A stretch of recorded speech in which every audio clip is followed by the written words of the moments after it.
Hey everybody, it's your girl Charlotte Van Horn with Sisters Talking Natural Hair and Business. I know you all have missed me.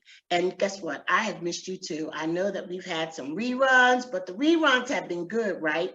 But you know something? God is so good because I needed that encouragement. Listen, if I don't have anything important to say, if I don't feel like I have anything to say, I'm not going to play y'all. I'm not going to just come on the podcast to talk. The podcasts that you've been hearing over the last couple of months have been podcasts that I feel are very, very pertinent. I had the creative juices for them. Right now, I'm into the Black expats in Panama thing, and that's kept me very busy. But one thing that I wanted to do as I returned to podcasting was speak to a real live beauty supply owner.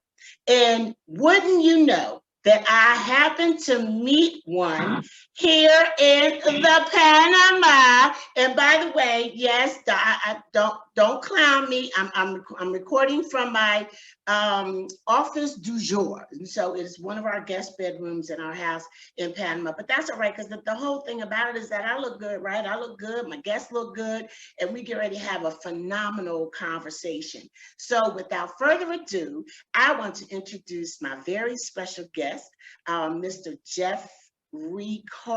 Mr. Jeffrey Carter, because, and he said, you know, Jeffrey is his serious name. That's his business name. And I'm going to call him Jeff because Jeff and I are friends, you know. But Mr. Carter, thank you so much for being on the show. You are the proud owner of Darlene Hair and Beauty Supply, and you're just doing such an abundance of things that we're going to get to talk about today. So to start, why don't you just introduce yourself? Tell us what you want us to know. Well, thank you for having me on the show. It was exciting to be able to be in Panama for us to connect. I just came to you. I'm kicking the doors in. I'm like, I got to talk to her. I got to make sure that she knows I'm a person that she needs to talk to. So I thought I had something to say, and I think I do. It's very important for us as the Black and Brown community because we have been hearing all the stories about the struggles of being entrepreneurs in the Black beauty supply business and how many doors have been shut down, how many people went out of business. They tried them and the suppliers wouldn't work with them. So I was one of those individuals that says, you know, you can tell me no 1,000 times, but I'm Lucille's child and I got something for you. I know that's right. So, yeah. So, you know, the things that I'm going to talk about is real experiences. I don't search Google until I've already been to the places that I wanted to go to get the information. I've traveled to India. I've been to China. I've been in different places in Africa. So my whole goal was business. It was not there for the military, like I'm a military person, a military disabled vet. You know, I've done very well with being able to travel to those countries on the government dollar. So when I'm in a certain region of the world, I'll just take a flight to go to the Chinas and the Kenyas and you know, the Djiboutis and the different parts of Ethiopia. My wife's from Cameroon, Africa. So I'm east to west. And so I've met so many different people from different backgrounds that are not from the United States. So my view is very wide. You know, my picture view of what opportunities are there is so wide because most of our resources now are coming from that part of the world. So especially with hair care products, it's coming from that part of the world. Well, how did you choose this business to get into, and what year did you make that choice? I tried to do some of the hair extensions without a lot of knowledge in like 2012. And I was with the Department of Defense working for the Army at the time, but I saw all this hair that people was wearing. I'm like, look, that's money. Let me see if I can do something like that. And having girls in the house thinking that they were going to be some of my business, you know, business partners, that didn't work out. I bought all that hair thinking that they were going to sell it to all their little friends and what have you. That didn't work. Wow.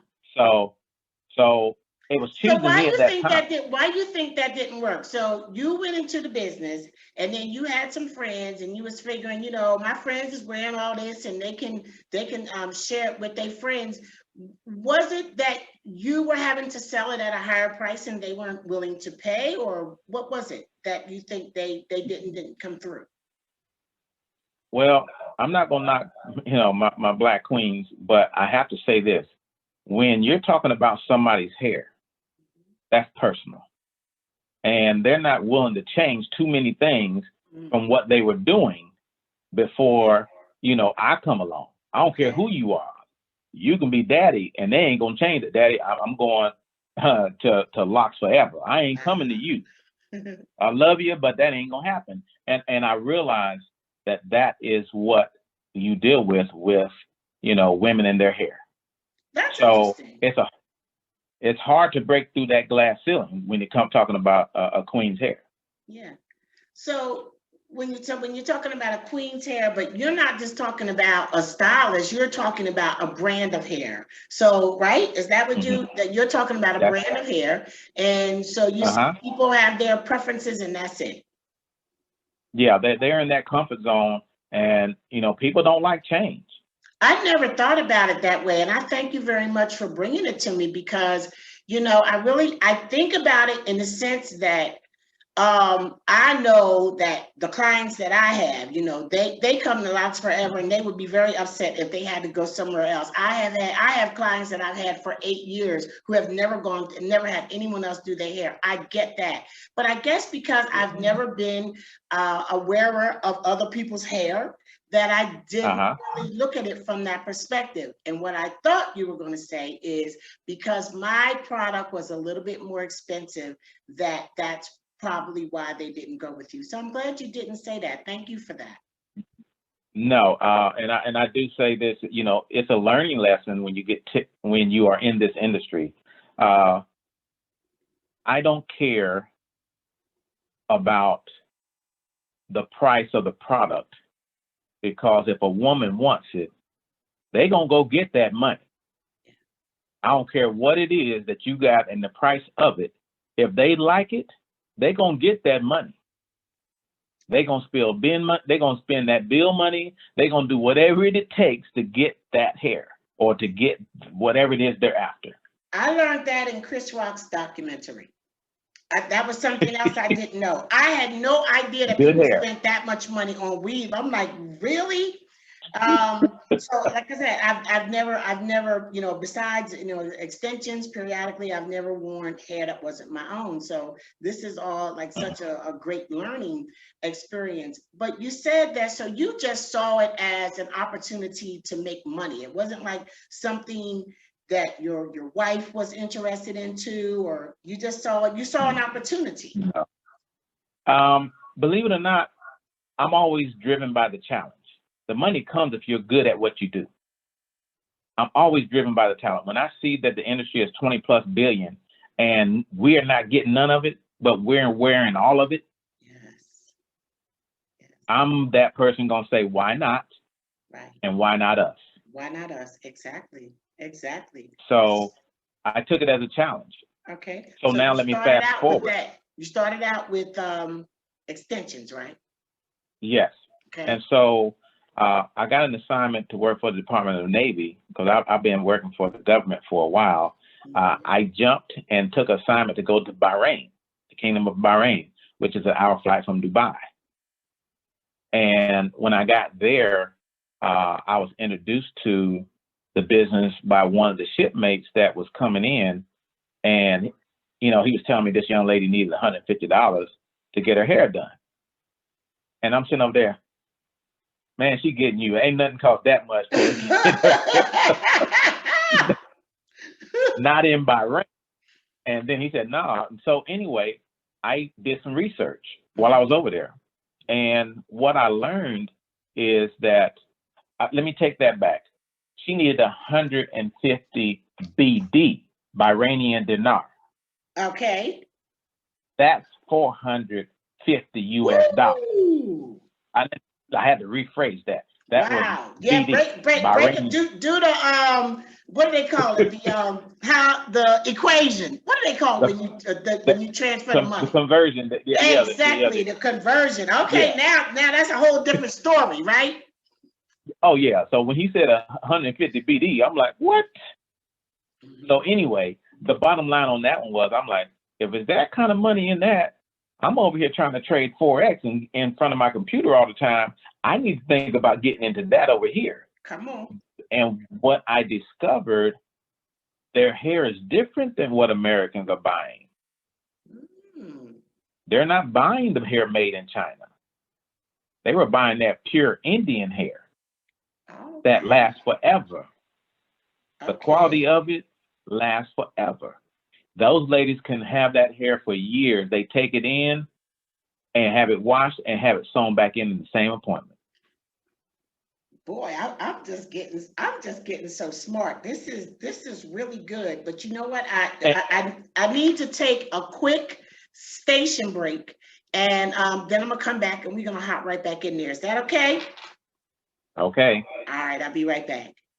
This is Charlotte Van Horn, Sisters Talking Natural Hair and Business. I will be right back speaking to Mr. Jeff Carter. Hang in with me. So this is Charlotte Van Horn, Sisters Talking Natural Hair and Business, and I'm back talking to Jeff Carter, and he's talking good too. So go ahead, Jeff. Finish telling me what you were telling me. Okay, so basically what I was saying about the hair that the ladies wear overseas, yes, it's not the hair made in China. They're so using it's a lot more expensive. A lot more expensive, but it lasts forever. The tangles, the shedding, you don't get that. You don't get that. This is real hair. Okay. And what I learned about, and I've traveled to India, but what I've learned about hair from India, it comes in 3 grades. You have it coming off of a young person. Mm-hmm. That's what you call virgin hair. Virgin hair is something that's never been colored. Okay. But when you buy this stuff in the store, you see this online and it says virgin hair, but it's pure black. If it's been colored, it ain't virgin hair. Okay. Okay. Mm-hmm. But people need to understand that. Mm-hmm. Then you have a medium-aged woman whose hair is not as that good, thick quality as the Indian's hair has, and it may have been colored before. Okay. But it's not that it's bad hair. Okay. And then you have the older women's hair. So you have 3 grades. So what do they call that one, that mid-grade one? Is it a name? Mid-grade. No, basically it's just, middle age. I'm sorry, the middle age.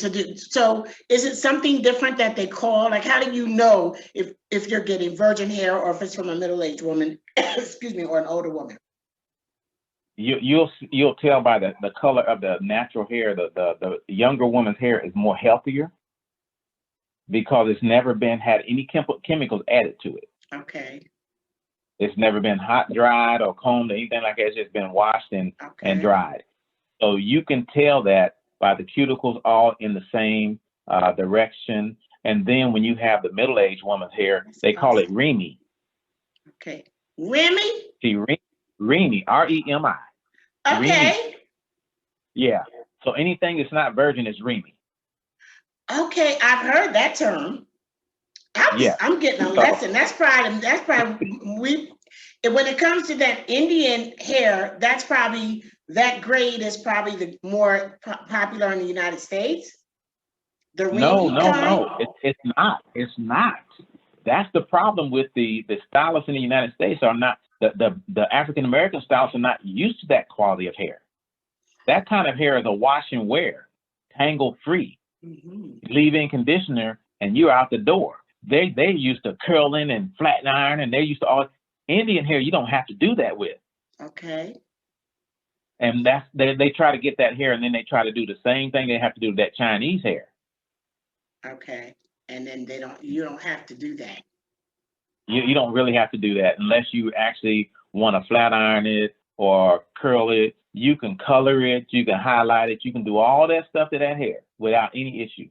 So what is the issue? I mean, is this Indian hair easily available to stylists in the United States, or is this hair from China and other places a lot easier? The issue is that China is so dominant, and their logistics to the United States with their products is at a high level that the United States let them bring in anything they want, and any other country has a difficult bringing it in. Okay.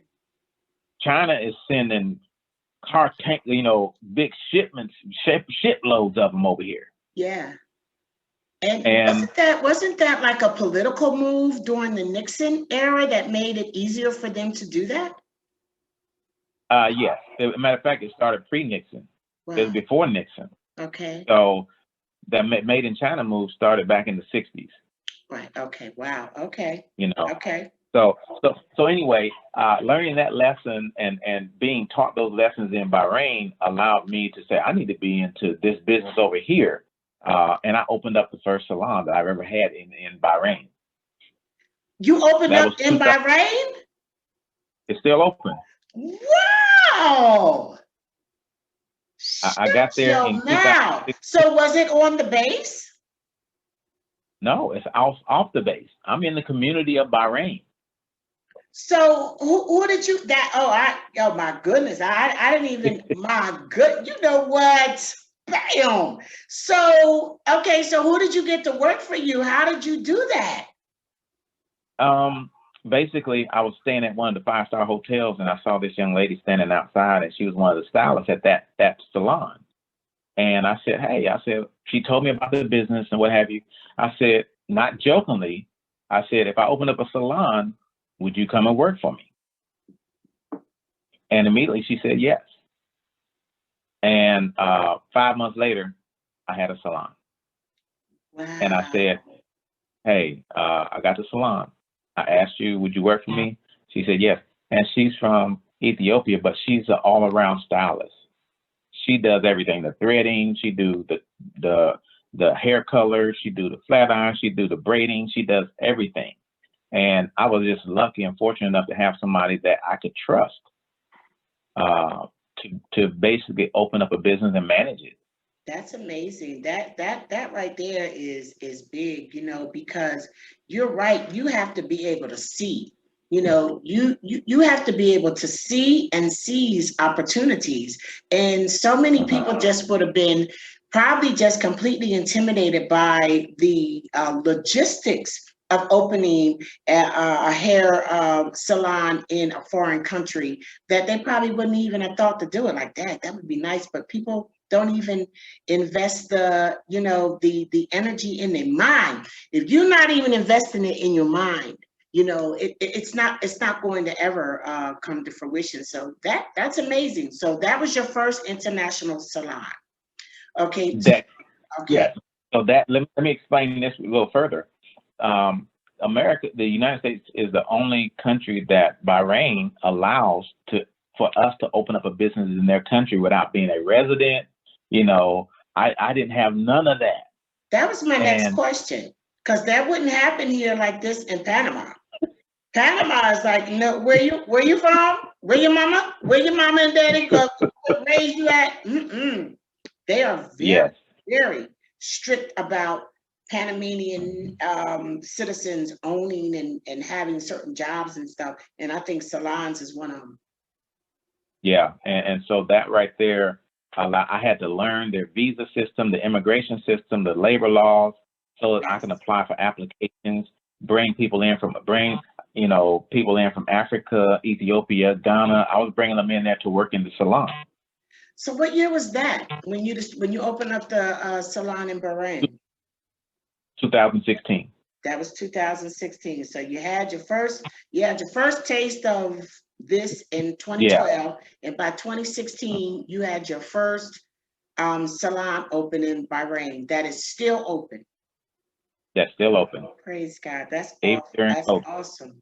So, okay, so fast forward, man, there's a lot to you. As a matter of fact, what we're gonna do is we're gonna take another station break. And then when I come back, I want you can decide whether you want to talk to us about what you did the next step, or if we want to flip and talk about how COVID affected your business. I think we should just go with the chronological piece. How about that? Okay, we'll do that. All right. We'll be right back, and we're gonna continue with that. So this is Charlotte Van Horn, Sisters Talking Natural Hair and Business. And let me hurry up and take this break because I got to get back and hear what Jeff got to say. Okay, so don't leave. We'll be right back. This is so good. And I'm back. This is Charlotte Van Horn, Sisters Talking Natural Hair and Business, and I'm back with Jeff Carter. And you know what? I am just forgetting how much I've missed doing this. I'm like talking to people and getting so smart and being able to share this great information with y'all. I'm glad to be back, and I'm blessed to have Mr. Carter with us. So go ahead, Mr. Carter, talk to us. Well, basically, I don't want to bore everybody with all these stories and what have you. I think that believe me, we don't know no other brothers that got these stories to tell, so we got the time.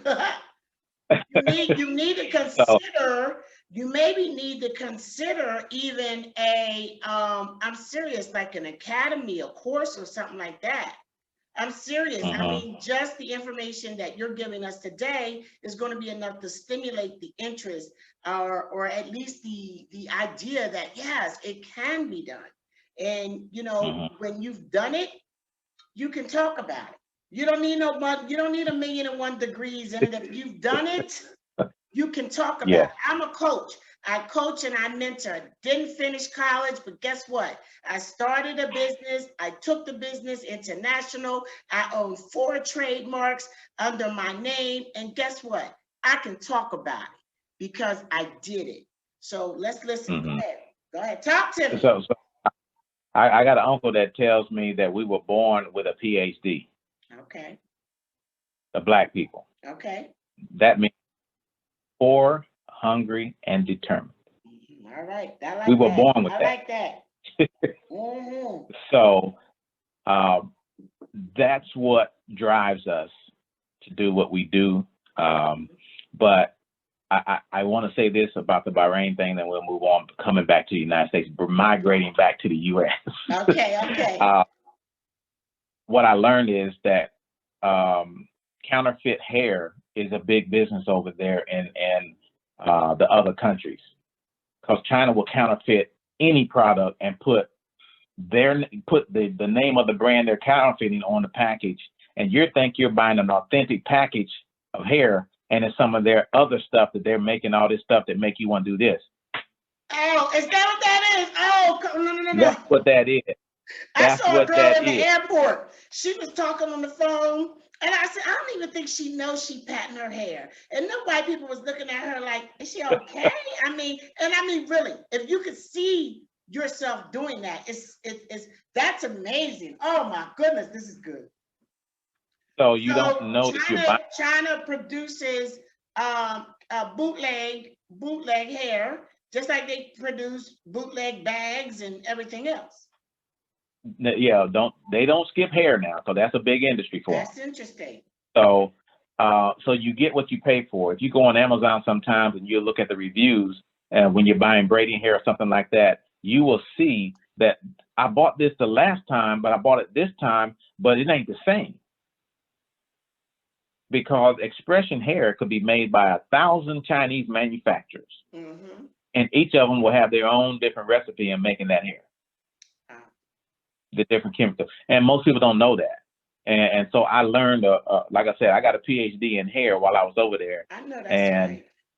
I've heard of people having reactions to hair. Oh, I'm talking about people having to soak the hair in vinegar before they get it braided in and all that kind of stuff. I'm like, what? I've never heard of that, but that's what a lot of them do. I've heard of that. So then I traveled to Kenya because of the Darling brand is a Kenyan-made product, made in Africa. Okay, all right. And so I went over there and told them, I said, hey, they're bootlegging your hair, but they said there's nothing they can do about it because they don't have the laws we have in the United States. Okay. But the main thing of the story is that I went to the manufacturer and cut a deal with them to bring it to America because that was the best manufacturer quality in hair. Kenya? Yes, it's Darling Hair. So I flew there, and they told me to do a presentation, and I went there with a presentation. My whole motto is bluff. I'm gonna bluff you to death. The bottom line up front is a bluff, Wow. meaning that I'm gonna tell you what I want before I even do my presentation. Wow. The bottom line is I want to partner with you, Charlotte. I want to partner with you. When I tell you I want to partner with you, so what do you want to get out of this? I want to be your partner in some kind of way. And then you're going to tell me one way or the other, well, let me hear what else you got to say, or I'm not interested in partners. At least we're not going to waste our time. So the bluff is always bottom line up front. I'm going to tell you what I want. I dig it. I can dig it. That's the bluff. I got a meeting tomorrow that I'm going to take that here. Okay, good. I'm loving this. Okay. So again, throughout doing that and still having the salon over there, doing very well in the salon before COVID and all that stuff, I ended up coming back to the U.S. in 2018. Okay. And with my still with my government job, and I said, so I'm you were already Darling. Retired at that point, and you were a GS at this point? No. Or you were still I was a GS active? at that point. Oh, you were a GS at this point. You were retired. Are you retired military? No, just a disabled vet. Okay. That's all. Okay. Yeah. Did your time. Okay. Yeah, I did my time. And so once I transitioned back into the U.S., I brought Darling Hair with me. I signed an agreement with them to bring it to North America. You so boss. And you'll be making boss moves. How did you come up with the name Darling? That's the name of the company in Kenya. So I'm Darling USA. I'm their little brother. Oh, okay. All right. And then when they changed CEOs, I became their stepbrother. So get in where you fit in, huh? Look here. I'm gonna still be in the family. I might be the black sheep, but I'm still gonna be in the family. I love it. I absolutely love it. So that was 2018. 2018, I brought it back.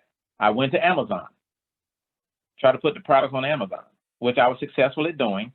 But Amazon is a beast by itself. If they see you're selling a product, they'll go get the Chinese version of it and knock you out the box.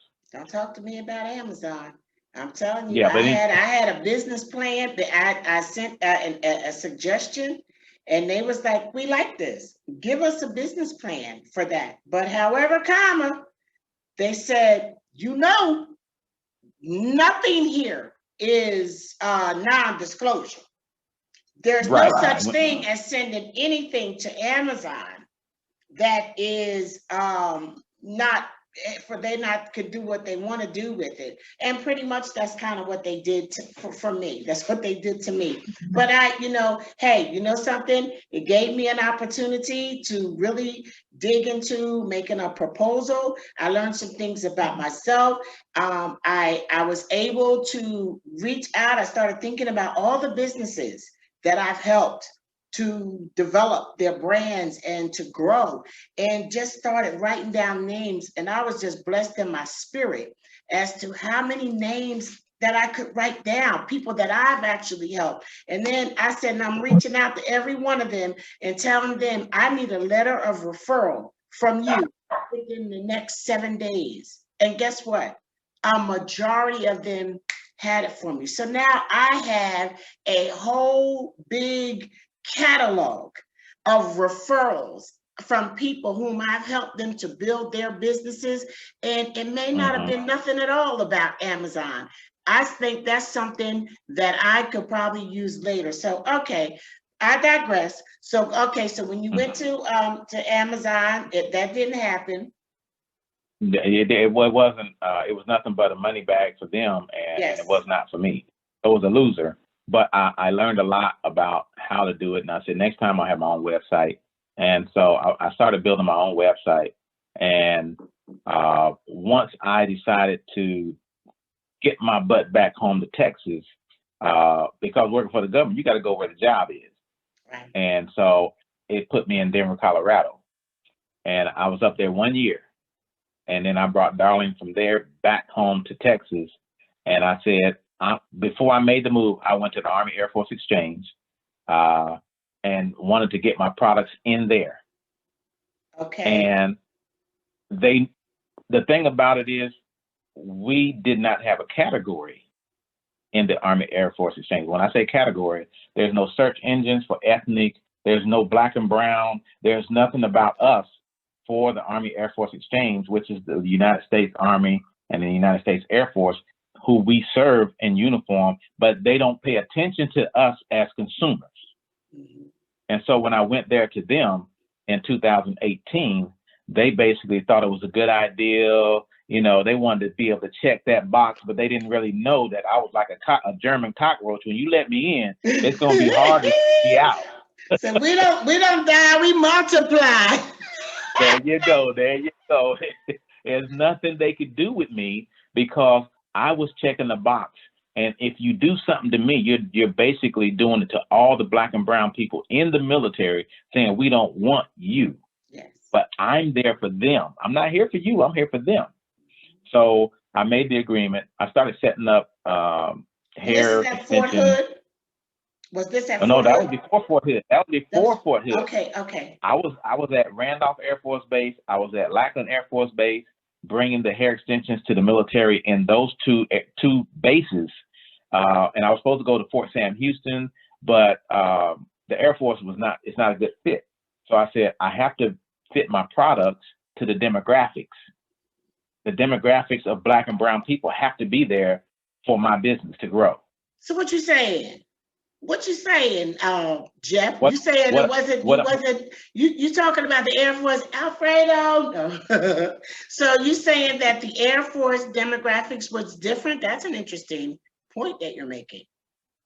I spent 7 years in the Air Force, and the mindset, we're more intellect, we're more likely to be more diverse, we're more likely to be more sensitive to not being black to fit in. You know, because the Air Force is supposed to be the brainiest of them all.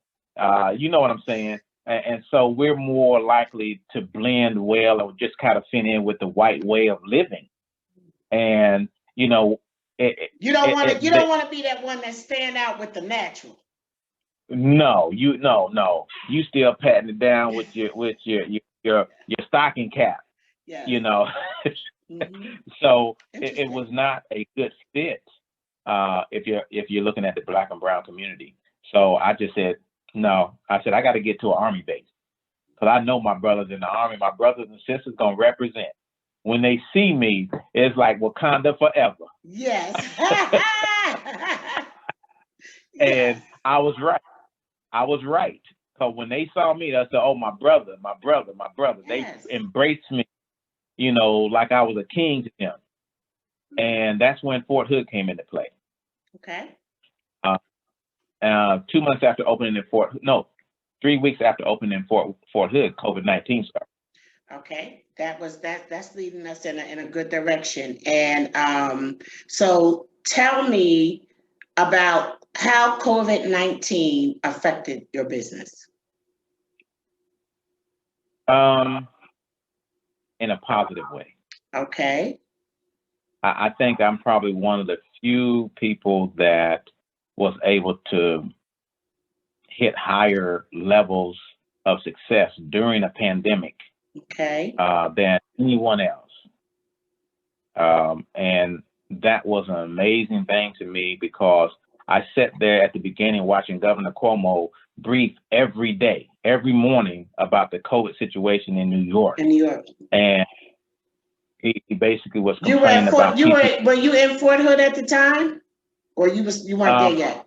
The business was there, but it got shut down 3 weeks after I opened. Okay. So I was at home in the living room, checking the news out, and Cuomo was complaining about they need PPE. They didn't have any of that for the first offenders, responders. They didn't have any of that. And they said, and we have to rely on China.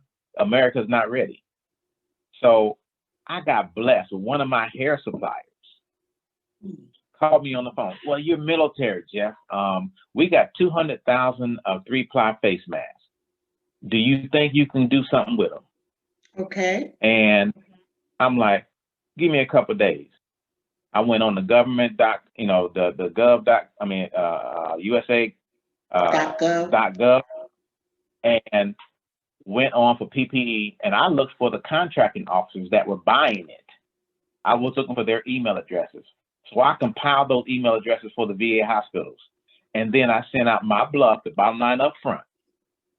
In my subject line, I said, COVID-19 PPE ready to ship. You're a mess. Wow. And I sent it out. They blew up your email. The next morning, it was like, send us a quote. Make sure it's under $250,000. And the race was on. Oh my. Wow. Yeah. So when other people are trying to get loans and stuff like that, I was selling PPE because I reinvented myself during that process. Just like General Motors did with respirators. They stopped producing cars and started producing respirators. So I'm like, why not me? How come I can't do that? Exactly. And I didn't have a dull moment. Wow. You just attract opportunity. And the thing about opportunity, like my saying is I operate in the realm of possibilities, and opportunities just keep moving, and you have to be present, and you have to be aware, because you might have missed missed something, like, or from the person that had that, and you just attract that. That's a beautiful thing. And the other thing that I want to touch on is that it is almost like you are, for me, I was blessed during COVID, okay? And I reinvented myself. That's when Black Expat in Panama blew up. And that is why I haven't been able to do a Sisters Talking Natural Hair and Business, because God took me in another direction, okay? And because of COVID, my shop was shut down for 2 months. During that time, I got so much done. It was never a dull moment. I was like, damn, I gotta go back to work, and we were out for 2 months, and so many things had happened, and so much had good happened for me during COVID, that I had to make sure that I sowed into other people who were suffering, because I knew that God He doesn't bless us just for us to keep it to ourselves. And you almost be shy to say COVID was the bomb, as far as opportunities for me, because so many people suffered, and so many people lost jobs and businesses and lives and loved ones, and that was a big part of it too.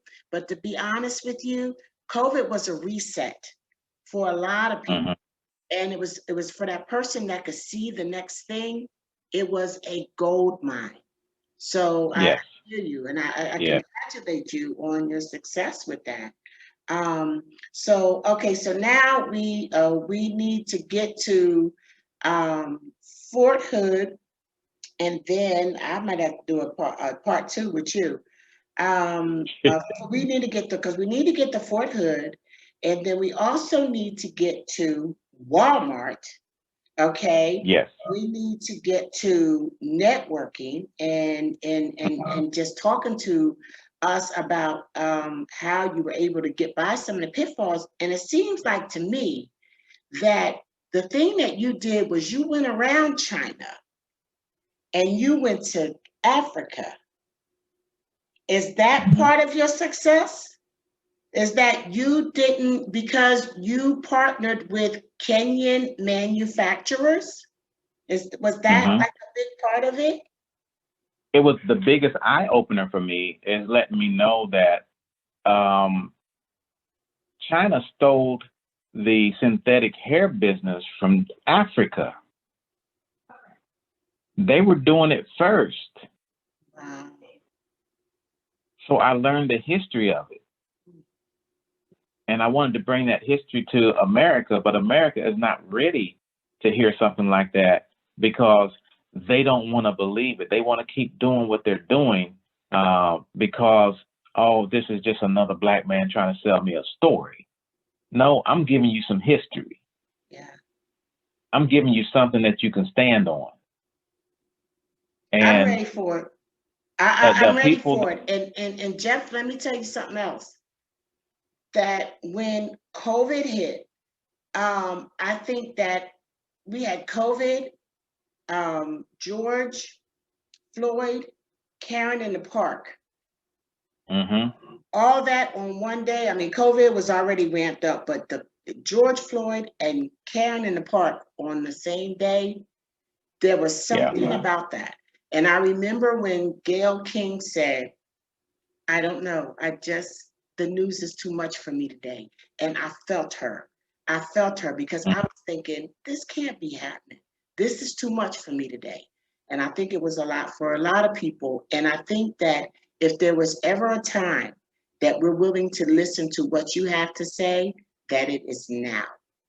Now is the time. This is the thing I want to say. I was born in 1959. And as a child, I saw a lot during the 60s. And then being a black male child in the 60s, during the civil rights movement when, you know, my mom cried because of Kennedy was killed. My mom cried when Martin Luther King was killed, Malcolm X. This is my childhood. This is what I grew up with.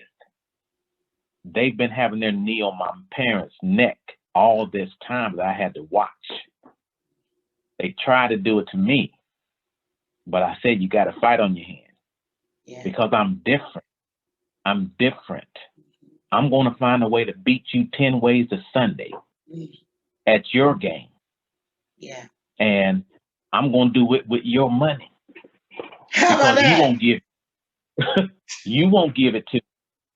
You won't give it to me. We can do everything right, have an 800 credit score, but guess what? You're going to appraise my house for less. You're not going to give me the best interest rates on my cars or my credit cards. You're going to do everything you can possibly do to keep me down. But I'm going to keep telling you that you're going to get tired or you're going to die, and I'm going to still be here doing the same thing I'm doing. That's it. So this is what I want to say is that my business plan when I came back to the United States is that if I'm going to be successful, I'm going to do what I know. I know government contracting and I know the military and I know what they didn't have. And I'm going to check this big old black box on them and let them know I ain't going nowhere. Right. And so that's how I was able to take the black hair care movement to the military. And you just had your grand opening at Fort Hood. I had a grand opening, the second one for the bigger store, the inside the store. That was the second one. I took over the beauty salon contract from Paul Mitchell. You're a bad boy. You're a bad boy. I told him, I said, hey, this is what I'm bringing to the Army Air Force Exchange bases. I'm bringing a more diverse service that we can do locks, we can do sew-ins, we can do braids, crochets, wigs. We can do it all. And that's not something that a Paul Mitchell brand has ever strived to do. And not only have they not strived to do it, but at the end of the day, who wants that from them? At this point, okay, come on now. I mean, do you really want to go to Paul Mitchell for that? No. No, this is the other thing. I was just in a soldier incoming briefing for all the new soldiers coming to Fort Hood this morning and talking to all the brothers and sisters. When I looked there and I saw 60% of them was us out of 400. 60% is black and brown. So think of every 10 soldiers come in, 6 of them are us. Yeah. But you have nothing for them. Listen, do you have the other thing is, one thing I would definitely recommend is to get a Sister Locks consultant on board, because as a Sister Locks consultant, one thing that the military is always concerned about is when I move, who's going to do my hair? You know, are there consultants in the area? And if they can know they can support a Black business on base, they will. And when I tell you that this is a business that will retire your behind, it is. You know, it is an abundance of work. And if you come at it with the professionalism, with the Black excellence, and unfortunately, I'm just going to say it. This is why I started this podcast. Unfortunately, we do a lot of good hair and a lot of bad business. Okay? Oh, yeah. You doing good hair and you pushing that good business and you are treating your clients like the VIPs that they're supposed to be. That is nothing but a recipe for success and more money than you know what to do with, honestly. You know, I'm not young enough to really do all of that standing and stuff. I don't want to do that no more, really, honestly. So I've downsized significantly, and because I'm going into different things, because it's just a different time in my life. But what I'm doing is sewing and training other people to do it. So listen, we got to take one more break. Okay. So we're gonna take one more break. We're gonna come back, and we might have to just do another interview at some point. But I want to get to how you got to Walmart, because that's a big deal. Okay, so we're gonna take one more break. I'm gonna come back, and then you're gonna tell us how we can connect with you and everything like that. But oh my God, this is good. Okay, this is Charlotte Van Horn, Sisters Talking Natural Hair Business. I don't even have to ask y'all not to go nowhere, because I know y'all are sitting on the edge of your chair like, what he gonna say next, right? So we're gonna be right back. Okay, I'll be right back. Okay. So I'm back. I'm back with Jeff Carter, Darling Hair and Beauty Supply. And I'm just going to let him go ahead and finish talking to us. But, you know, like I said, you know, we might have to have Jeff back, because I know at this point, Daryl, my main man, my producer, is probably like, Charlotte, when you going to end this podcast? But this is just too good. And it's what I wanted to talk about, honestly, Jeff, ever since I started doing the podcast. And I'm not even gonna lie to you, I have reached out to a couple other Black-owned beauty supply. When I was really, you know, engaged in my podcast, I've reached out to a couple other Black-owned beauty supply, and guess what? Nobody reached back. Nobody reached back. But you know what? God will send you who you need. And you reached out to me. And, you know, I mean, okay, I'm all right. Okay. So, okay, go ahead, Jeff. So I want to know, we might have to backtrack, put some in your bio or, you know, different information under there. Tell us how you ended up partnering with Walmart. Interesting story. One of the things I did when I came from Bahrain, I chose Walmart and Amazon. You know, if I'm gonna go big, I'm gonna go big on going home. I'm gonna go big. So I picked both of those. One was brick and mortar, one was internet. And I said, I'm gonna land one of them. Well, you're gonna pay to land Walmart, but I mean, you're gonna pay to land Amazon. But Walmart wants data. They want experience. They want sales. And you know, they want to see if you're making money. They want to see if your business partnership with them makes sense. So the first time I applied, they didn't even reply back. That's how bad I was. So okay. So wait. So back up, because I mean, you. Okay. So in order to try to get your product in, because a lot of people don't know this, right? In order to try to get your product in Walmart, you need to apply. And where do you apply? You go online. You can go on Walmart.com and look at their page, and they basically tell you how to apply and become a vendor on Walmart.com on their marketplace. Okay. So you applied, and they didn't even respond first time. Look, they didn't even respond.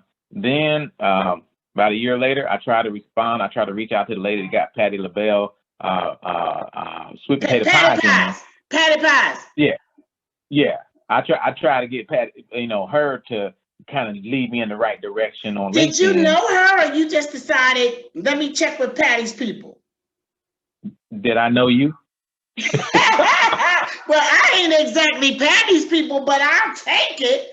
You know, Look, call those I ain't got, things, baby. yeah, there's no shame in my game now. I'm gonna approach you. You just gotta tell me no, because I'm bluffing all the way. I'm No, that's somebody when I right. come to you. I know that's I'm right. somebody, Yes. you know. So I approached it, the situation again. I applied online. This time, no, I didn't have the experience. Now this is 2019. Okay. So 2020 goes by. I'm killing it. I'm straight killing the beauty supply business on Fort Hood, online with my own website. I'm straight killing it. So to the tune of about 1.2 mil. Lord, you killing it. That's right. Come on, bring the numbers. Look, make it plain. Look, you sound like Walmart. Say what? You sound like Walmart when they say bring the numbers. Oh. Okay. So now Walmart is like, okay, you got our attention. No, it wasn't even that. The day before, well, the Sunday before I came to Panama, Okay. I applied again on a Sunday night. It was like 10 o'clock at night. I filled out the application, gave them all my information, all my sales history. I did everything that they asked me for, because I know everything I'm doing. I didn't have to ask nobody where my information was or what my sales were or whatever they needed and required, how many SKUs I have. You know, I didn't need none of that. And I put it into their little profile page, and I'm like, yeah, I'll be in Panama. I'll come back. I'll check back with that. 10 minutes later, I got an email saying approved. You did Shut not. your mouth, right? What they say, shut your mouth wide open. No Yeah. way. 10 minutes. So it's set up to look for certain things. And they knew right off the bat. Wow. That's my man. Wow. It's artificial intelligence. Artificial intelligence is data. That's it. So it matched what they were looking for. So how many of us are going to have our business model set up to match what they're looking for, to even know what they're looking for? Yes. Probably not most of us. No. Probably not. You're probably in a class kind of by yourself. Okay. Not probably. Yes. I am. Yes. With Walmart, I'm in a class by myself. You know why? Why? Because I'm a Black-owned businessman doing it. I'm the only Black-owned business one on their platform that's in the Black hair care beauty business. Oh, come on now. Now, you know what? That was a mouthful. Because you know something? That's what we need to realize. Every product with a Black face on it or with something that is appealing to the Black audience is not Black owned. And somehow or another, it's so interesting that we assume that. And what I've learned to do, I do Buy Black Friday. I've been doing it for a long time. And what I've learned to do is look for the About Us section. Nowadays, what you do is you'll see something fabulous on the internet. And when you click on it, it comes up to shop. Well, who are you? Yeah. Who are you? Yeah. As far as I know, well, who am I shopping with? You know, we have to start asking these questions, because I'm gonna tell you something. Nobody minds taking Black people's money. Period. Nobody is opposed to that. And we spend money.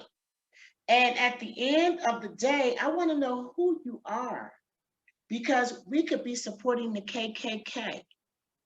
The people that own these businesses, when we see something cute pop up to catch our eyes, they could be the KKK. Who are you? Are you Black owned?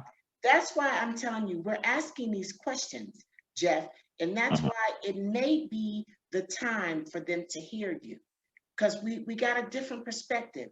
We've had a rough 4 years in the United States. We've had some serious wake-up calls. And so it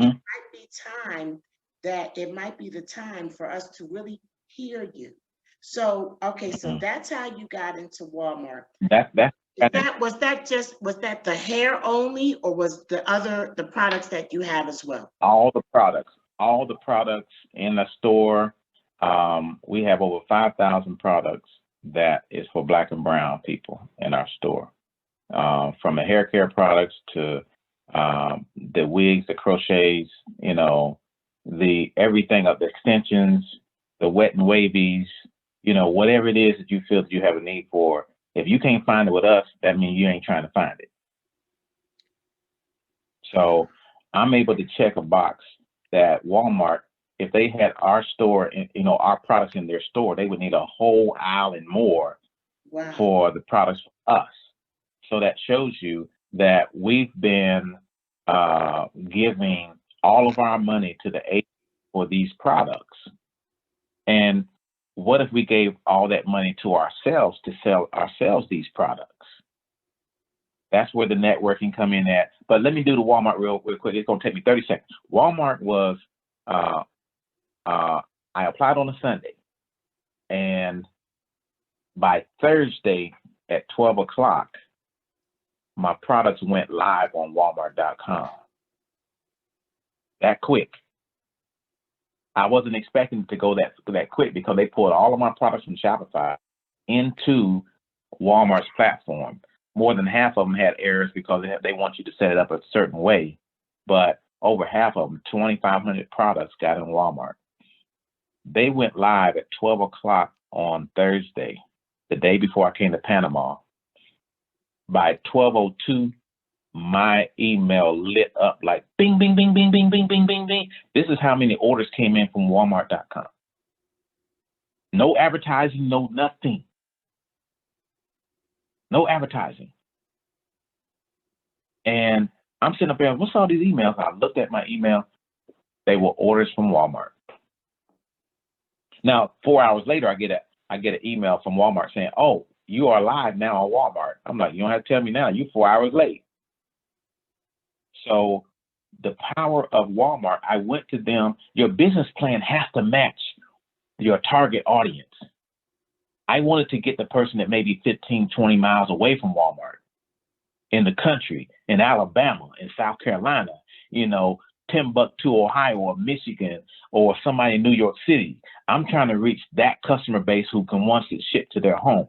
Somebody who's sitting at their house working from home due to COVID, and they can shop online while they're working now and get it shipped to their house. I'm trying to reach you where you're at. Right. And it's working. You've got to know who your target market is. Your business plan has to have a target. Right. And when you talk to people, Shopify reached out to me for my account and said, you're doing all these sales at the military bases more than online. They said, let us help you. They reached out to me. I was going to ask you about Shopify. They reached out to you. Yeah, they did a Zoom call with me. 7 people from their company did a Zoom call like we're doing now. Tell me about who you are, Jeff Carter. We've been watching you. Their artificial intelligence tell them that I'm doing something right, but I'm doing something wrong by not getting online shoppers, because they know that I should be getting more of that money. How can I help you, Jeff? How can we help you? And God is my witness. This is free service. So if you're doing something right with your business, somebody's watching and paying attention to you. Jeff, you're talking to me, because that is how it is for me in Panama. Glory to God. The contacts, the people.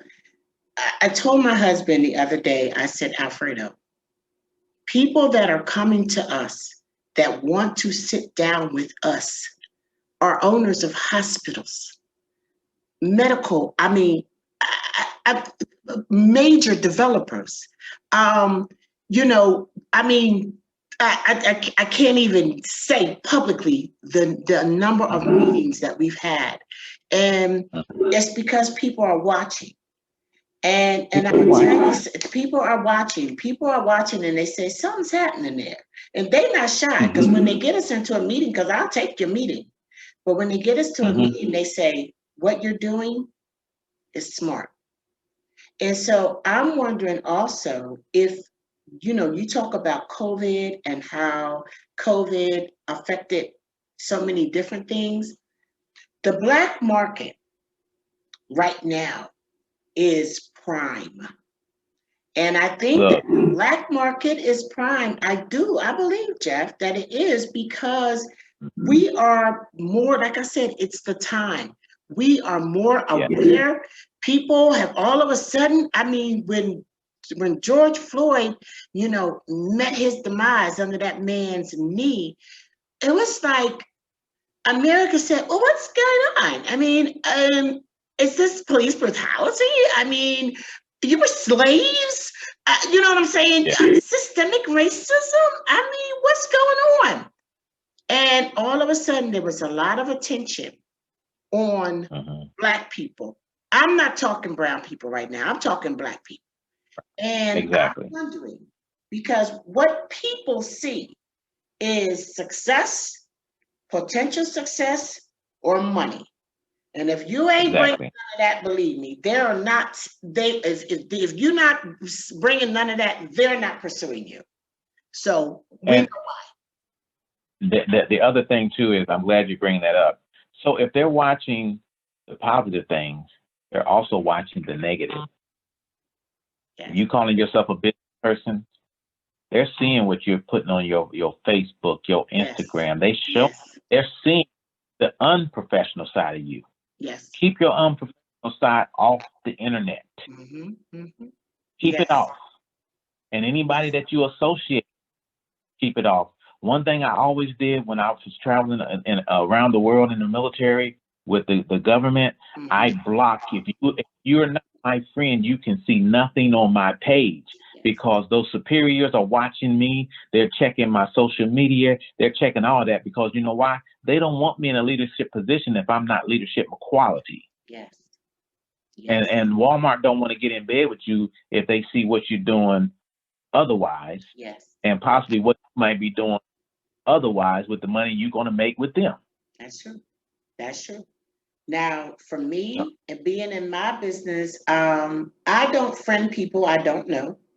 And when it's the worst part of that is when you take and use your business page for, your personal stuff. I mean, that's really, really out of order. I am an activist, and that is just who I am. And I was saying to somebody the other day is that, I mean, you do have to be so careful. And there are people who I know are not rooting for me, and they're blocked, because you're not going to be not rooting for me and watching everything that I'm doing. You're going to have to watch through somebody else that you know or something like that, because I'm not going to give you that. But it's such a thing. Block is a real thing. So I get it.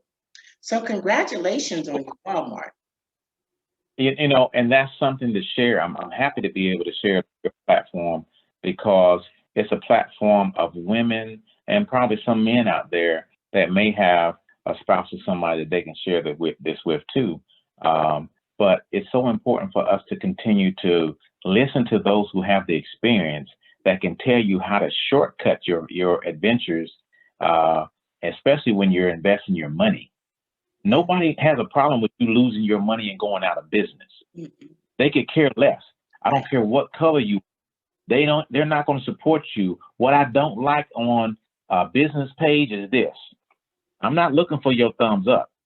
I'm trying to do business with you. I'm not looking for your prayers. I'm trying to say, I got something that I want to sell you, and I hope that you come back and be satisfied with it. It is what it is. It is what it is. We're in business. Yes. We're not here to have a family reunion. We're in business. And if you're going to give me that thumbs up, share it at the same time. Just share it. It doesn't cost you anything to just share it.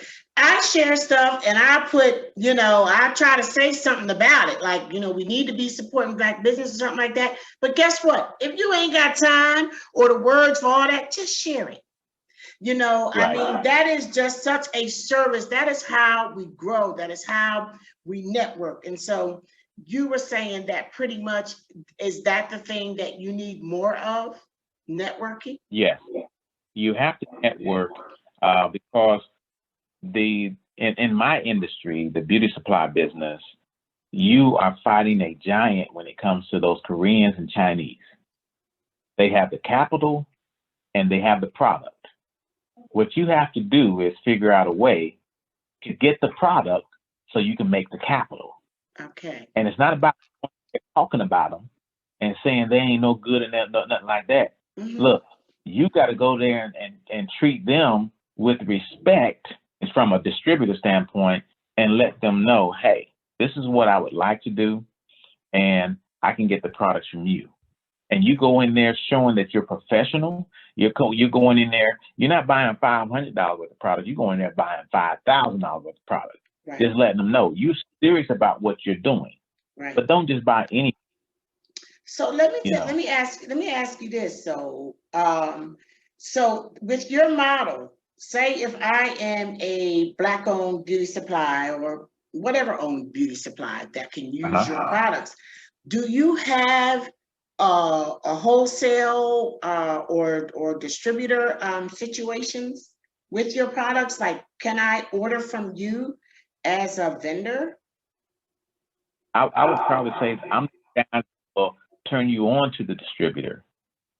You don't have to get it from me. Okay. I want you to succeed. Getting it from me is nothing but another middleman. Okay. I don't want to be your middleman. Okay. I want to be your mentor. I want to mentor you into something. I don't want to take your money. I want to give you something that you can have and hold on to and make money with it. And that's what most people are afraid to do. We got all these crabs out here individually trying to climb, and you can't climb until you use one another to get on top in order to get up to a higher level. And they're not willing to do that. And you have to fight quietly together. You can't fight vocally separately, because they pick you off one on one at a time. You just open up your store over here in Austin. Well, we're going to open up a bigger one because they have the capital and the product, and they can go put a bigger store right next to you. And guess what? All of your business, because look, we are consumers, and if there's a bigger one next door, as consumers, Black and brown, we go and see what they got. I think that we need to start thinking bigger than that, and I think that we need to. We don't support each other enough. Okay, I'm just going to say that we don't support each other enough, and unfortunately, like what you said, is that I want to mentor you. I want to see you succeed, and if we could only embrace that on a larger scale as a people. I mean, even during this Black expats in Panama, I've just absolutely been amazed at some of the trickery and foolishness that I've had to go through, with people trying to take my my name and try to support people, and then they come back and try to take your business, and it's disheartening. And sometimes you just got to pray and keep moving, and God will lead you to people who will encourage your heart. He will send something to encourage your heart, and that's what we really have to do. So I appreciate you saying that. We can't be afraid that my success or that your success means my failure. Right. It doesn't mean that at all. I am actually doing mentoring and coaching Afro-Panamanian women, Black women in Panama who have natural hair businesses. Is my gift to Panama. It's something that I charge for in the United States, but it's something that I see they need in Panama. Okay, Panama has been very generous to me, and I know I want to touch on quickly that I know you through Black expats in Panama. Panama has been very generous to me, and it's what I want to give back, because we need to come with a giving heart and a giving spirit. And at the end of the day, I want to teach these sisters to compete with me. There are so many Black or so many foreign companies coming into Panama, opening up salons and things like that. And Panama is just not the best when it comes to customer service and presentation. And if you don't pick that up, they're going to be out of business. So it's what I want to give, and I don't want nothing. I don't even want nothing back for it. I just want to see them succeed, And it's really good to hear somebody else from that same perspective. So let me switch gears for real quick, and then we're gonna have to get ready to go. Tell me about your relationship with Panama. How did you end up in Panama? Living in different countries like I have, and I'm not talking about a month for vacation, nothing like that. It's been a year, 2-3 years. Mm-hmm. A year in Afghanistan. I learned some valuable lessons. Going to Kuwait, Dubai, Oman, the different countries in Africa, China, India, and I can't even name some of the other places I've been. But my point is that I didn't want to live in the United States no longer because of my experiences as a Black man and how many times I've had to go in and out of business, different types of business to be successful, only to fail because of the color of my skin. Was targeted by not just the only other race, but my own race, just like what you're saying, my own race of people. I'm a target because everybody wants to copy what I do. So, I'm the secret sauce that everybody wants to sit back and try to duplicate and never have an opportunity to do it, but they'll ruin everything just to try to do their own thing. So when I saw this situation continue to go on and the treatment that I get when I go to other countries, yeah, it was a benefit to having a diplomatic passport that I didn't have to wait in line and I can just go get in front of everybody, and check into the airports and what have you. I do global. So I had that passport that allowed me to go in front of everybody. So being treated without any indication of your color. When my driver's license in Bahrain, when it says nationality, it doesn't say Black, Negro, it says United States of America. That's what it says around the world. They're not putting a color of your skin or what we call you. We call you what your country says you are, and you are a United States citizen. And that's the treatment that actually I'm accustomed to. I like that treatment. I like when the police of those countries stop me, and when I speak, they say, go. They don't want me. Yes. I'm a trouble to them. And so what attracted me to Panama was the fact that it's close for me to leave the United States while still have my businesses going and operating to where the 4 hours I can be back to Texas. In 4 hours, I can be to California. I can be in Miami, or 5 hours. That's not a lot of time. I wanted to go to the continent of Africa, but politically and what the rest of the world do to that continent, they rape them for every natural resource they have and continue to enslave them. I said, I don't want to be a part of that. I'm already fighting in the United States. So Panama is economically sound. Panama has laws that you are protected against even the United States. Mm-hmm. If you set your business up right, Panama will protect you. Panama will not tax you. If they do, it's going to be on a much smaller scale than tax me. And when you're in business and you're a professional, that's what you need to continue to strive and build your legacy. And then the other thing, I was meeting Black expats that were like-minded. Mm-hmm. You're going to meet some of those other ones that all they're there for is retirement, but then you got those other people like yourself and some of the other ones I met. They're about taking care of business while they're there too. Yes. Their life ain't over. And so I saw that, and you're operating from Panama, your business still in Virginia, and a lot of people are still operating from Atlanta. And that's what you can do because it allows you to be able to afford to live there and here too. Yes. So that's what attracted me to Panama. And it's not that big of a country, but I'm happy with that. Mhm. I'm happy to be able to live where I can get me a driver. I can get me a maid. Yes. I can get me a cook. Mhm. And I don't have to touch nothing if I don't want to. Somebody take care of my yard and I can afford it. Yeah. You can't do that in America unless you're in a certain gated Yeah. community. Or You have you to be can't live. privileged. I was talking about that the other day with my husband and with one of my neighbors who I love. I love her. But these women, they can't imagine living without a nanny. And nannies in the United States is a privilege.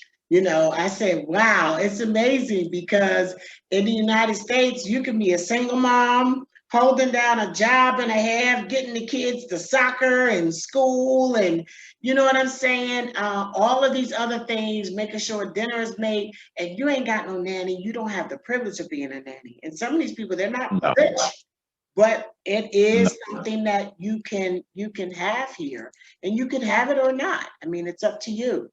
And I think Yes. that for those people who do come and they come with the foolishness. The one thing about the black expats here, they will shut you down. I ain't here for that. You know what I'm saying? You can take that back to the US because I'm not here for it. And I have found you cannot spend your time and your energy focusing on the negative.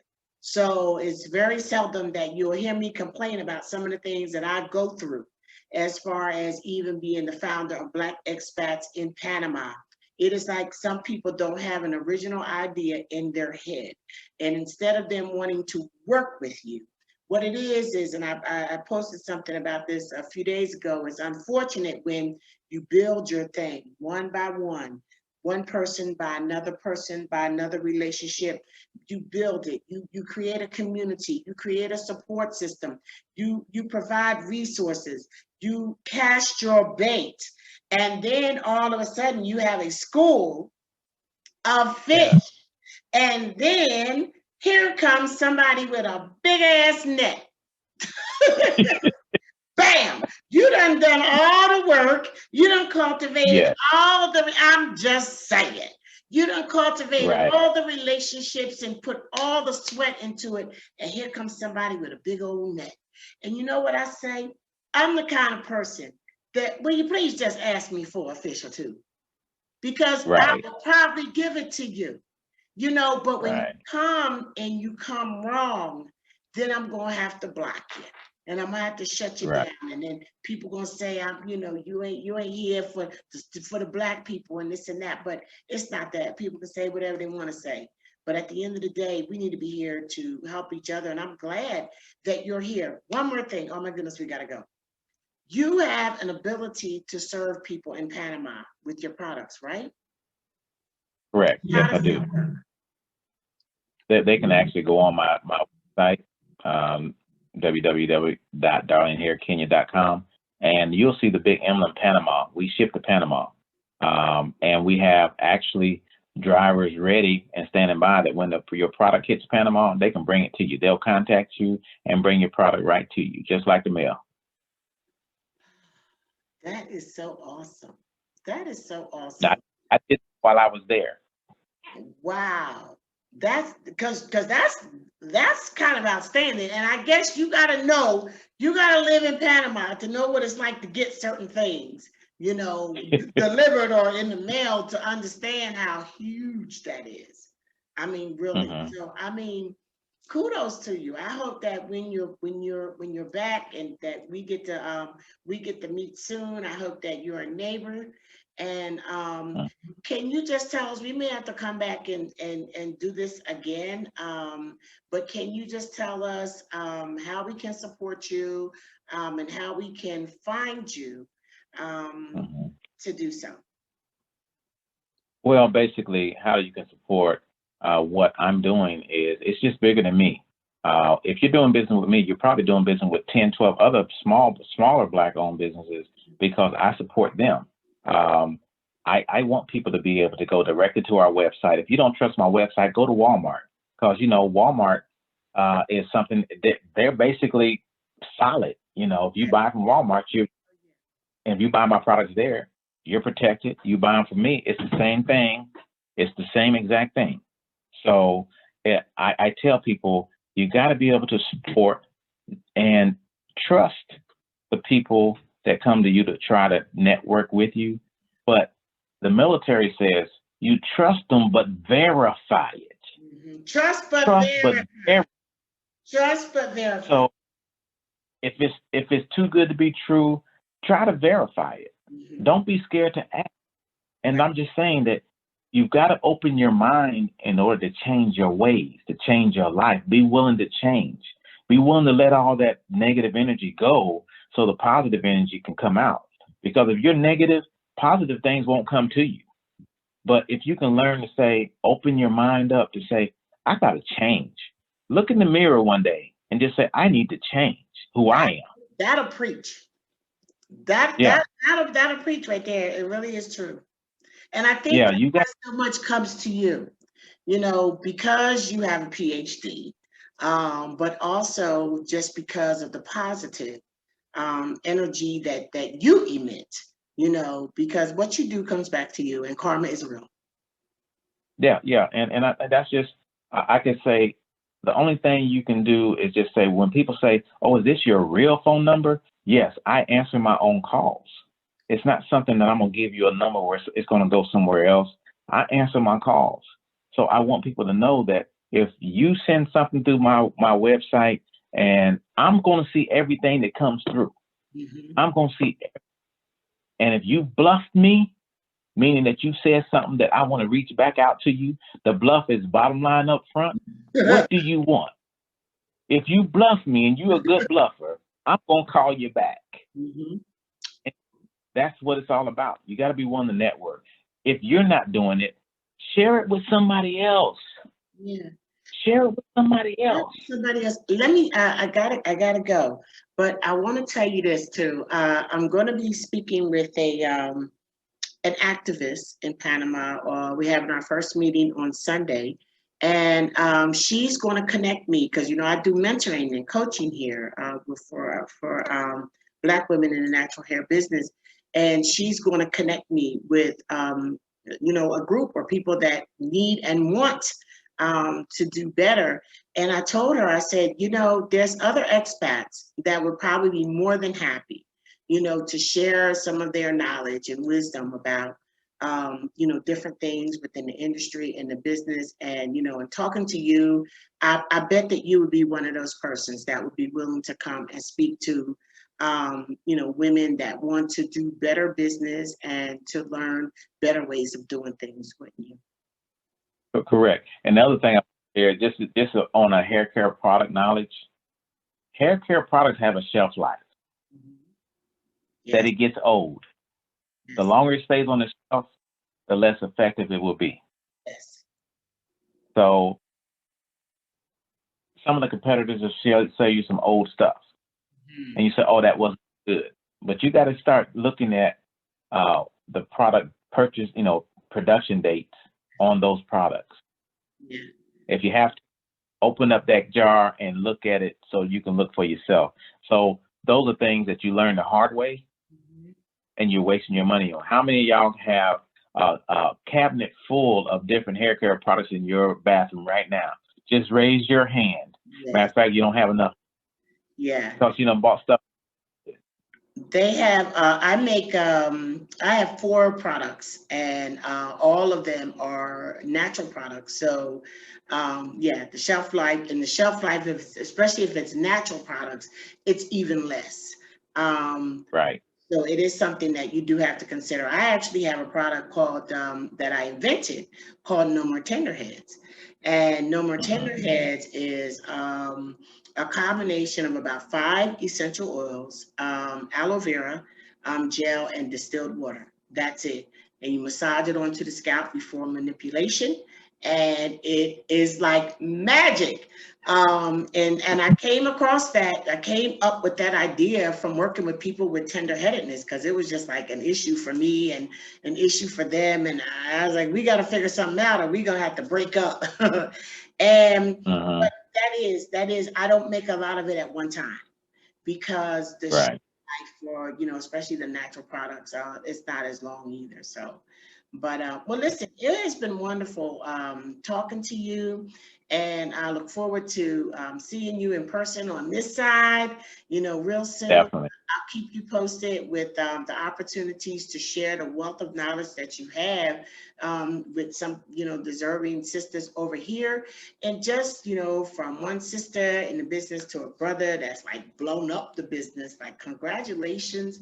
And Mhm. just really, really happy to know you and proud of what you're doing. I am so proud of what you're doing. I can't wait till this podcast is released, and just hope it that the whole world gets to meet you.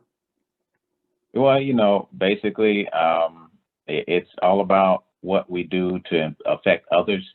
The Law of Attraction is a book that I always have because we attract who we are, who we really are. We attract those particular people, and it will get rid of those who you're not attracted to. In terms of that, that goes too for business wise. Mhm. But I enjoy to be able to sit here and not try to figure out what we need to say or how to say it. Yes, We have something worth talking about. yes, We have something that people want to hear about. yes, And, you know, none of us are be above learning. And I think that what I've shared is something that you had to walk with me to get that experience also. And yes. I can't say people have done that. Yes, yes, that's this. Yeah. I mean, I'm really, really, really grateful for this time. And like I said, we'll have to do it again. But anyway, Yep. listen, thank you for your time. Have a good evening. I'll see you on the other side. And I'll make sure I All put right. your contact information because people want to know. And please consider a course. Please consider a course. Look, I'll be there. maybe you had to collaborate. We'll collaborate on that course. Yes, absolutely. I'm here for it. I'm here for it because it's a big thing. And, you know, the story that you're telling and how you make your moves, I mean, how you make your moves and just the excellence in which you are operating. The reason you're being blessed the way that you are is because the excellence in which you're operating. That's it, bottom line. And like you said, they looking at what you're doing good and what you're not doing good. And you bringing Exactly. it, bro. So thank you. Thank you for being on. I'll talk to you later. All Okay. righty. Bye-bye. Okay. Bye. So that was it. That was Sisters Talking Natural Hair and Business. Oh my gosh. Daryl Spears is gonna kill me because this interview went way too long.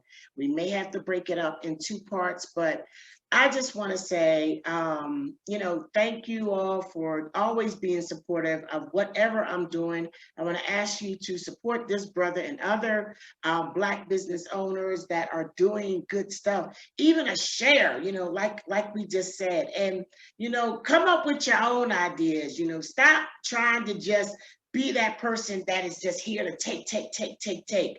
We will never be the great that we need to be and that we can be as long as we have that mentality. When people talk about that crab in a barrel thing, it's for real, okay? And we just need to do better. It's time. I think that we're open, and I think that it's time. So with that said, it's good to be back. And you all can follow me on Locks Forever on YouTube, Instagram, Facebook.